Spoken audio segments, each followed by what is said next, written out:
Hi, y'all, and welcome back to the Bookish podcast. I'm Shy, and I'm by myself today because mainly C just hasn't read this book. So, give me just a second. Let me get the background audio set up, and then I'll give y'all a run through of what we're going to do today.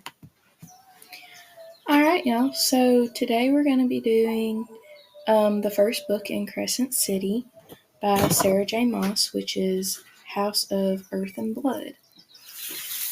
And while I'm here real quick, I just want to mention our Instagram account. You can keep up with us on there and find out when we're posting and book reviews and all kinds of different stuff that we do. So our Instagram is at the bookishpod25, and we post every Monday, Wednesday, and Friday. So yeah. So the first book is personally my favorite. This is one of my favorite series.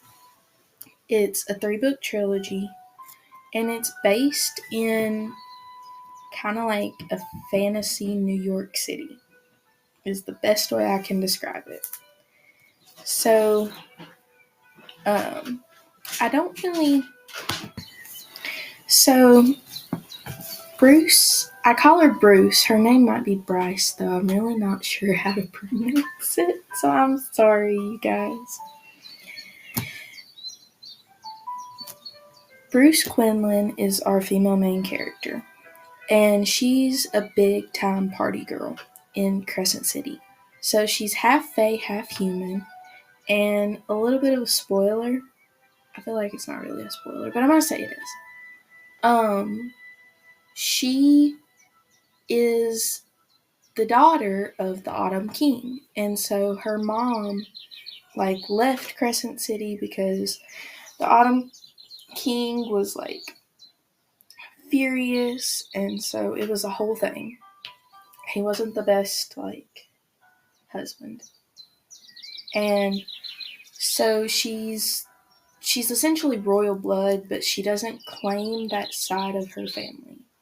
So she's made her way in Crescent City by herself, and she befriended a alpha named Danica. And so her and Danica are living their best party girl lives in Crescent City. But what a lot of people don't see on the inside is Bruce really wasn't a party girl. She wasn't. She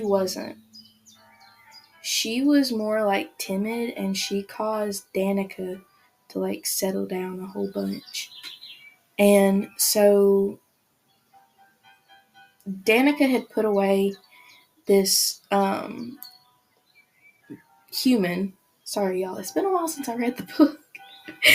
So Danica had put away this human, and he was wanting to rebel against the Fae and cause all kinds of problems. So he was starting a rebellion. He was very dangerous, and she had put him away in jail. The day that he got out, and they were doing, it was either the day or the week after he got out, Danica and her whole pack were murdered in her and Bruce's shared apartment. And Bruce loses it. She finds this demon in the alleyway that she thinks murdered her friend and her whole entire pack, and she essentially goes full-blown fae on it when she finds it trying to kill an archangel. And so the archangels in this book, a lot of them have very high standings in society. Mitch is over the whole city. He's the governor of the whole city.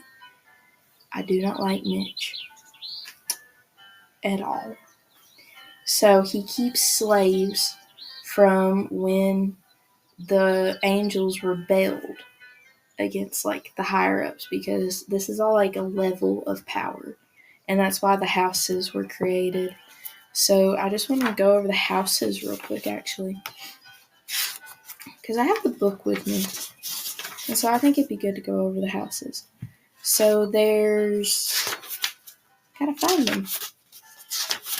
Alright, so there's House of Earth and Blood, which is shifters, humans, witches, ordinary animals, and many others to whom Cathana, I hope that's how you say that, calls, as well as some chosen by Luna.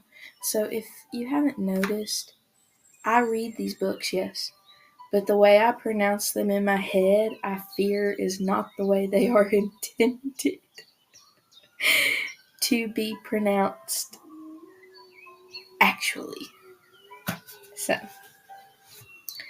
the next house is the house that Bruce's stepbrother, Durian, I think is how you say his name. Duhin, something like that. Everybody's like in love with him, and I like him. But again, the way I pronounce his name in my head is not a fear how it is actually supposed to be pronounced. So he's part of this next house, and so are the angels. So the next house is House of Sky and Breath, which is actually the second book of the series. So House of Sky and Breath includes angels, fae, elementals, spites, but they were kicked out of their house as a result of their participation in the Great Fall and are now considered lowers, though many of them refuse to accept this. So the fall was when like the angels rebelled. That's what that was. So they participated in that. But the angels are used as slaves in a lot of sense. So not all of the angels rebelled. Keep that in mind. Because here in a minute we're going to meet one of the angels and we're going to talk about him. He's a slave and he's like a hired assassin, essentially. So the rest of the ones that are in Sky and Breath after Spites are those who are blessed by Solus, along with some favored by Luna. So if you don't know, Luna's the moon goddess. So, the third house is House of Many Waters. And there's actually not a book on this. The third book was actually titled with the fourth house's name. So I don't know where House of Many Waters is going to come in, if it's going to come in the series. In my mind, it should have came in the third book, but it didn't.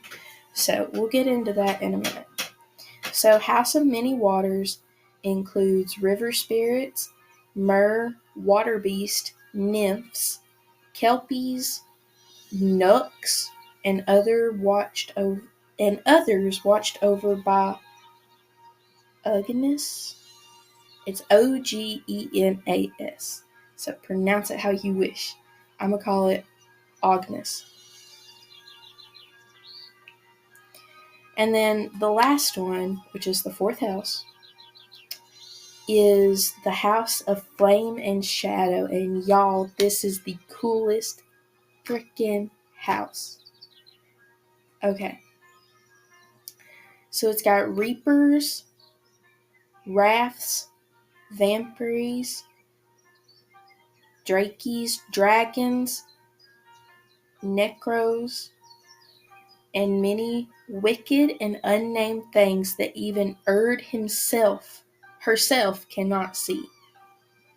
So this also, Crescent City is laid out in like, I don't want to say satanic, but okay, I'm so gonna get canceled for this.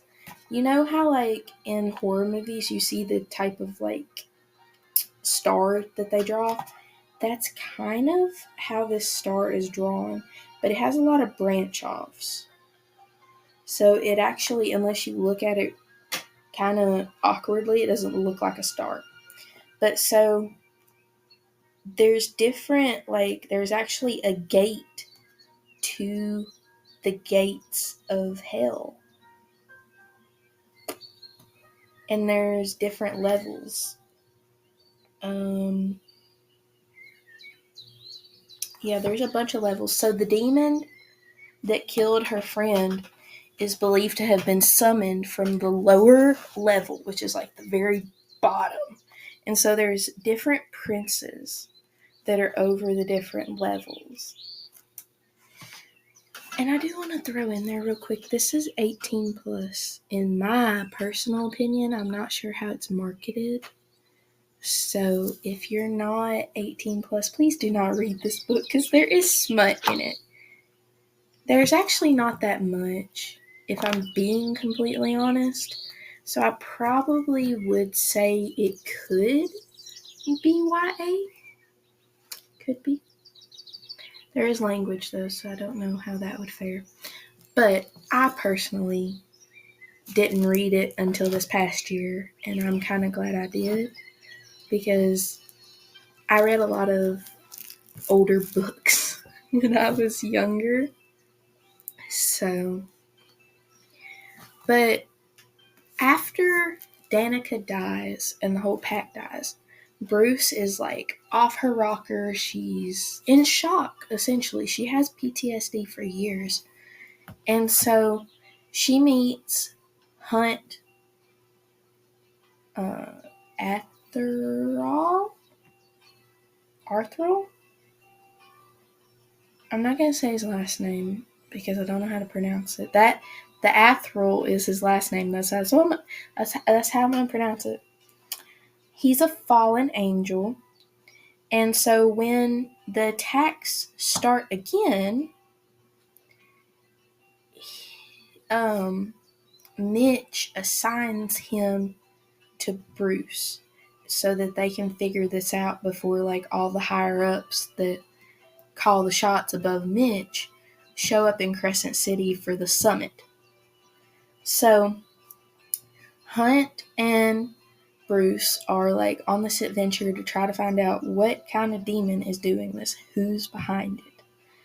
And along the way, naturally, like most romantasy books, they start becoming friends, but this is very much a slow burn. I was trying to think of the word. This is very much a slow burn because they actually don't confess their feelings for each other till close to the end. And by then, it's almost too late because Mitch cuts off Hunt's wings because he disobeyed and like did a big no. Yeah, I love this book so much, y'all. I thought I loved ACOTAR because like I was 15 when I read ACOTAR, and so I liked it, but as I kept getting progressively into the series, it got like spicier. Because if you know, you know, Silver Flame's pretty spicy. Cassian and Nesta are like, they're in it to win it. And so as I got like progressively into it, and when I read Silver Flame, I didn't know what to do with myself. But if somebody had told me that ACOTAR wasn't really supposed to be YA, I feel like if I had read it at an older age, like if I read it last year when I read Crescent City, I feel like I would have loved it as much as I love it now. I'm still not the biggest fan of Silver Flame. I don't think a lot of people are. I may be wrong, but that's just my personal preference on it. Okay, so now that you've kind of had a run through of this book, I do want to add something real quick.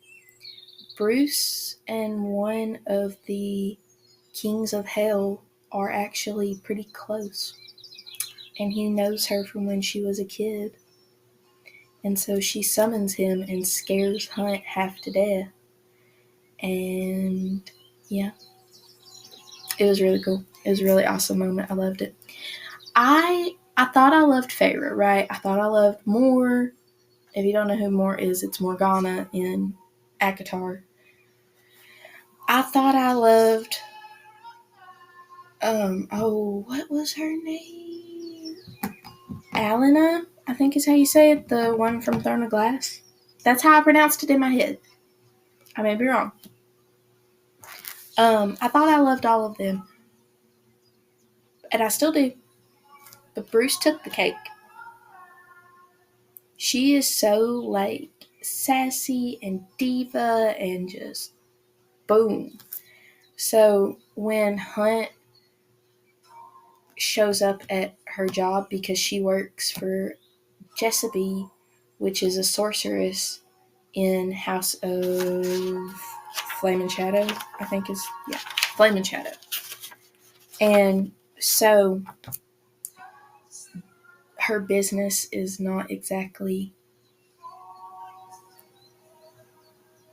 legal. Some of her dealings are not. So it's like she's trying to hide some of her stuff from the 33rd and everything, which is like the police force, but it's the angels. And Bruce locks him out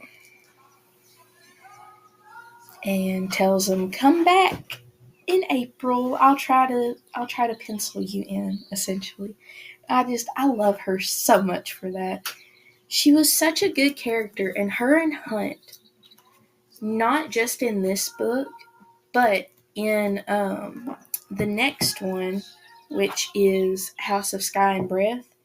In the next book, her and Hunt's character development, oh my goodness, I love it so much. Because, like, I'm going to go back to ACOTAR. I loved Farah and Rysand. I still do. I still love their character development. And I still love, like, Cassian and Nesta's character development before, like, Silver Flame. I love that. I love the Inner Circle's character development. I love every single one of these characters in this book so much more. Bruce's stepbrother, her and Hunt. It's all wrapped up into one big package, and I love it. So, if you're new to fantasy, this is what I'm going to say. If you're new to fantasy and you're around like the 18 plus age, you might be like 17. I'm trying to say this without giving away my age. I wouldn't say younger than 16 to read it. I'm going to be completely honest. Because there is smut, because there is some pretty rough language, and some of the topics, like the murder, it's very detailed. And so for that reason, I wouldn't recommend it to anybody younger than 16. 16 I would be iffy on. But if you're new to fantasy, you want to get into fantasy romance, this one, so the Crescent City series or Fourth Wing would be my recommendations. This one, though, it's long, it's thick. I forget how many pages it is. I will tell you, though. Okay, it's almost 800 pages long. This book, though, I love it so much. And if you're, like I said, if you're new to wanting to read, like, fantasy, this is your one because there's so many different, there's not just fae and, like, humans and stuff. There's fae, there's the angels, there's the, like, well, I mean, all the different houses, everybody in the different houses. There's all these different ones, and so you're getting to experience this city that's got all these different fictional characters in it, and they all have different, like, ideas, and it's the most modern day one that Sarah has wrote, I feel like. Because they do have, like, phones and laptops, and they're very modern, whereas like Throne of Glass and ACOTAR were not. They were kind of set back in time. So that's that's my spiel on Crescent City, the first book, House of Earth and Blood. And I do want to do a sit down and like do the next book because I've read it more recently. I haven't read the third one yet. My to be read list gets longer every single day. And so House of Flame and Shadow, which is the third one, is on there. I will get to it. Hopefully I'll get to it soon so that I can do an episode on it. But me and C are going to sit down and record some more episodes this evening. So y'all will be getting some more on the Cruel Prince and possibly a few other books that I recently read. And yeah, what we're going to try to start doing is putting books that are series, we're going to try to put them in playlist. So all you have to do is like go to the playlist and you can listen to our episodes on each book from the series. So the Cruel Prince will be in its own playlist. And yeah. So I will catch y'all on the next read. Bye.